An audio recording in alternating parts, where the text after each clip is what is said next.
আমার চিন্তা থেকে একটা বিশ্লেষণ তৈরি হয়। সঠিক নির্ধারণ করেন স্বয়ং আল্লাহ। অলিদ ভাই, 1 মিনিটে যদি আপনি শেষ কিছু বলতে চান। মাসুম ভাই, আমাদের এই মুহূর্তে আসলে পুরা মুসলমান জাতি একটি গত 100-150 বছর ধরে আমরা একটি বিশাল ক্রান্তি লগ্ন পার করছি।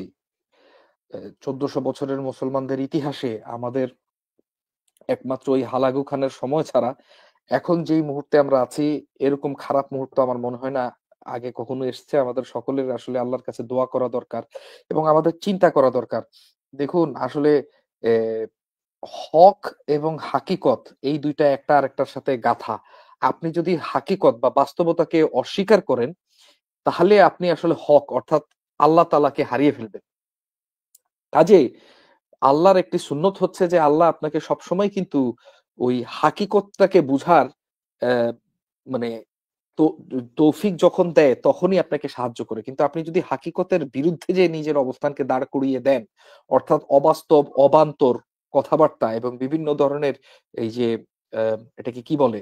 যেটি করা উচিত নয়, সেই ধরনের কাজের সাথে আপনি লিপ্ত হয়ে যান, তাহলে কিন্তু আল্লাহর যে নুসরাত অর্থাৎ সাহায্য, এটি বন্ধ হয়ে যায়। আমাদের আ মুসলমান হিসেবে সকলের বেশি দোয়া করা উচিত।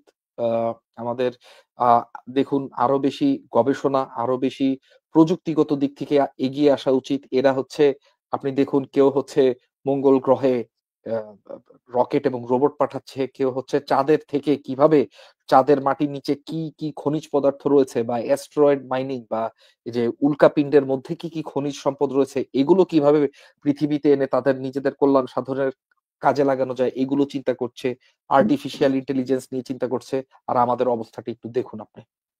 কাজে আমাদের প্রচুর পরিমাণ পরিশ্রম করতে হবে মুসলিম উম্মাহ হিসাবে। আমাদের বাস্তব চিন্তার অধিকারী হতে হবে। আমাদেরকে দেখুন একটা সময় ছিল যখন আমাদের যারা পূর্বপুরুষ ছিলেন তারা বিজ্ঞানের প্রতিটি ক্ষেত্রে অবদান রেখেছেন। রাষ্ট্রনীতির এবং সামাজিক বিজ্ঞানের অবতারণা তারা করেছেন। তারা যেদিকে যেই সমাজ প্রতিষ্ঠা করতে চেয়েছে, সমাজ ঠিক কিন্তু সেইভাবেই চলেছে। এবং এরা সবাই আমাদের পূর্বপুরুষরাই ছিল। এবং এরা দেখুন এই যে একটি গোল্ডেন এরা তৈরি করতে পেরেছে। আজকে আপনি অ্যালজেব্রা থেকে, আপনি গণিতবিদ্যা থেকে, ক্রিপ্টোলজি থেকে, রোবোট্রনিক্স থেকে যা দেখুন আপনি কিন্তু দেখবেন যে সেই আমলের মুসলমানদের আবিষ্কার এবং পরবর্তীতে এগুলো শিখে পশ্চিমারা তাদের উদ্ভাবন চিন্তাকে কাজে লাগিয়ে তারা এগিয়ে গেছে। আর আমরা এখন আমাদের উদ্ভাবন চিন্তাটা কোথায়? এটি চিন্তার বিষয় এবং এটির চিন্তা করার এখনই সময় এবং আমাদেরকে পরিবর্তিত হতে হবে এবং আমরা যদি পরিবর্তিত হই একমাত্র তাহলেই আল্লাহ তাআলা আমাদের সাহায্য করবেন। সবাইকে অনেক ধন্যবাদ মাসুম ভাই। আসসালামু আলাইকুম। ধন্যবাদ অলিদ ভাই।